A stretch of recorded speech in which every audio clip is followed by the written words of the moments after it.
एक विकसित बंगाल नरेंद्र मोदी जी के नेतृत्व में बनेगा। वो बहुत स्पष्ट संकेत है कि एक निर्मम सरकार को पश्चिम बंगाल की जनता उखाड़ फेंकना चाहती है। देश के आजादी के बाद इतना अधिक मत किसी भी राज्य के विधानसभा के चुनाव में नहीं पड़ा है। इसी गुंडागर्दी की जो सरकार थी, कल गुंडागर्दी करने वालों को जनता ने जवाब दिया और जनता ने टीएमसी के गुंडों को कई जगहों पर खदेड़ के बूथ पर जाके अपना वोट देने का काम किया है।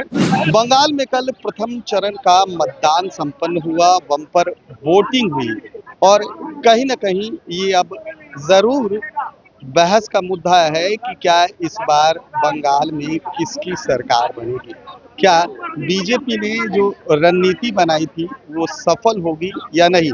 इसी को लेकर बिहार सरकार के मंत्री, पूर्व मंत्री एवं बंगाल चुनाव प्रभारी मंगल पांडे ने कहा कि जनता ने भी स्पष्ट बहुमत दे दिया है और जिस तरह से बम्पर वोटिंग हुई है कहीं ना कहीं ये जरूर भाजपा की तरफ जनादेश है। उन्होंने साफ तौर पर कहा है कि टीएमसी को बंगाल की जनता ने नकार दिया है और जब दूसरे चरण का भी मतदान यानी 29 तारीख को होगा तो इसी तरह की वोटिंग होने की संभावना है। पहले आपको सुनवाते हैं कि क्या कह रहे हैं बंगाल प्रभारी मंगल पांडे।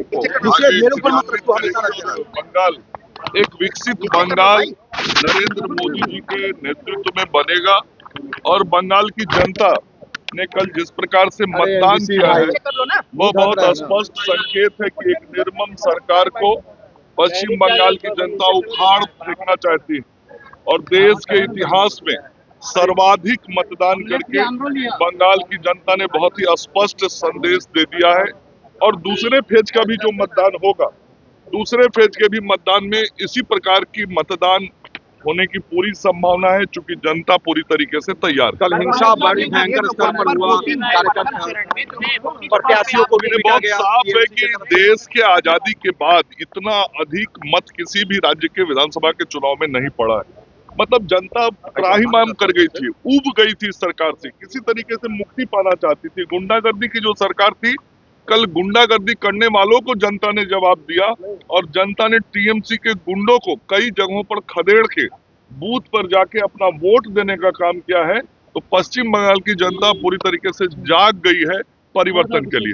बिहार में सर आज तो आपने साफ तौर पर मंगल पांडे को सुना, कहते हुए नजर आ रहे हैं कि जनता ने जनादेश दे दिया है और जिस तरह से बम्पर वोटिंग हुई है कहीं ना कहीं ये स्पष्ट हो चुका है कि अब बंगाल में भी बीजेपी की सरकार बनेगी। अब देखना ये होगा कि जब 5 मई को पिटारा खुलेगा तो क्या भाजपा के चेहरे पर खुशी होगी या बंगाल में टीएमसी एक बार फिर से जश्न मनाएगी। कैमरा पर्सन गोलू के साथ सुधेंद्र रमन, NBC 24 पटना।